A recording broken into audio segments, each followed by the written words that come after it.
the United States undercut its allies and secretly violated American policy against trafficking with terrorists.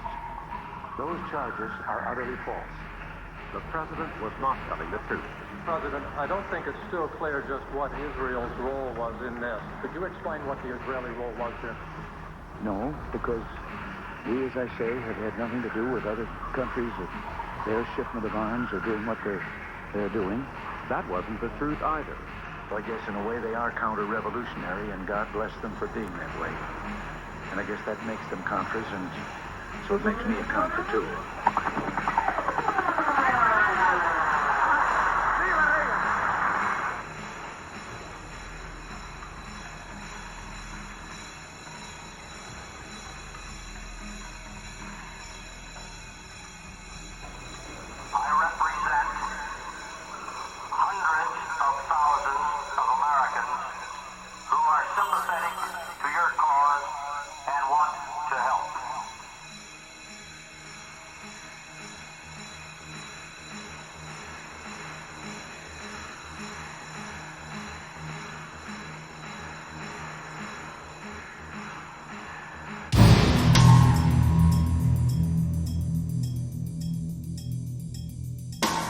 If the purpose of the enterprise was to help the Contras, why did you charge Calero a markup that included a profit? We were in business to make a living, Senator. We had to make a living. I didn't see anything wrong with it at the time. It was a commercial enterprise. Oh, I thought the purpose of the enterprise was to aid Calero's cause. Can't I have two purposes? I did. Are you not shocked that the Director of Central Intelligence is proposing to you the creation of an organization to do these kinds of things outside of his own organization? Counsel, I can tell you I'm not shocked.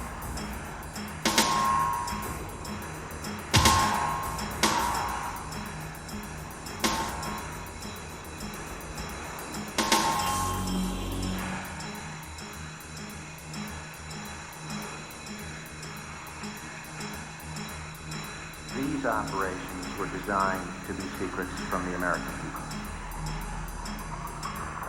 Mr. Niels, I'm at a loss as to how we could announce it to the American people and not have the Soviets know about it.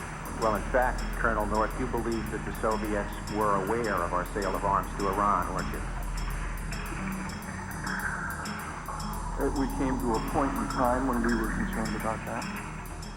This nation cannot abide the communization of Central America. We cannot have Soviet bases on the mainland of this hemisphere.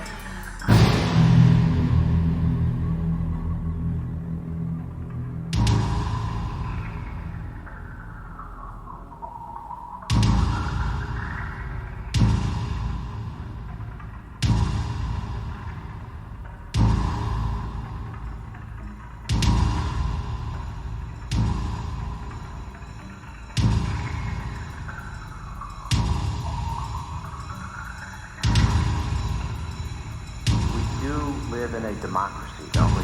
We do, sir. Thank God. In which it is the people, not one Marine Lieutenant Colonel, that get to decide the important policy decisions for the nation. Yes. Stated a bit more bluntly, how we can use the available federal machinery to screw our political enemies. If the president could authorize a covert break-in, and you don't know exactly where that power would be limited, you don't think it could include murder or other crimes beyond covert break-ins, do you? Oh, I don't know where the line is.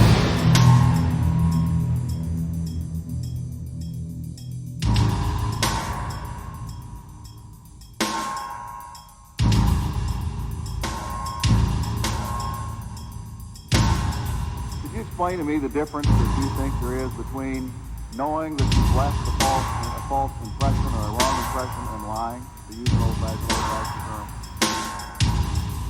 Yeah, I think lying, we really mean, deliberate effort to which these people to through a deliberate effort to leave them with a misleading impression.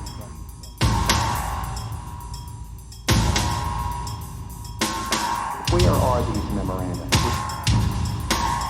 Which memoranda? The memoranda that you sent up to Admiral Poindexter seeking the president's approval.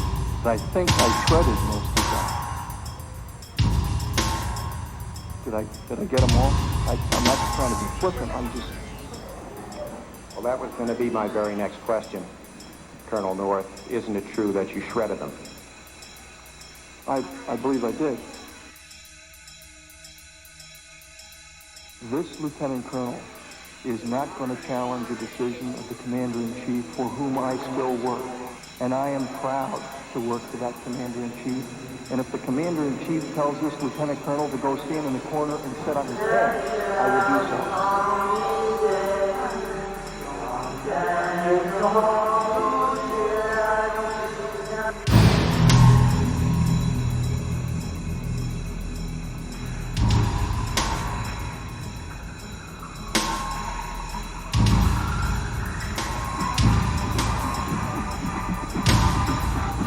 That this is a dangerous world, that we live at risk, and that this nation is at risk in a dangerous world.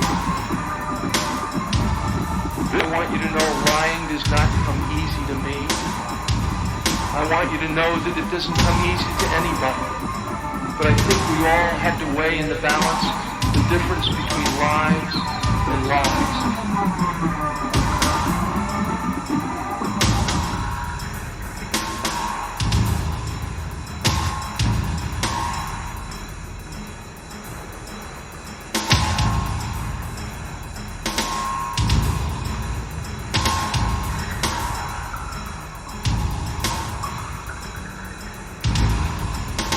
Years senior to Oliver North out of the Naval Academy, and the only thing he's got on me is a Silver Star and 6 more years in the Corps.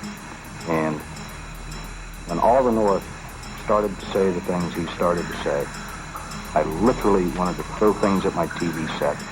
I seriously considering mailing my Naval Academy ring back to the Naval Academy and denying ever having gone there. I was so embarrassed and humiliated that a professional military officer would stoop to the dishonor and disgrace and warmonger that Oliver North, and Poindexter, and McFarland, and the rest of the crew did. Selling arms to the Iranians after they blew up the Beirut barracks, after they blew up the Beirut embassy, is the most immoral thing. That's like selling Zyklon B to the Germans after you found out the Holocaust was underway.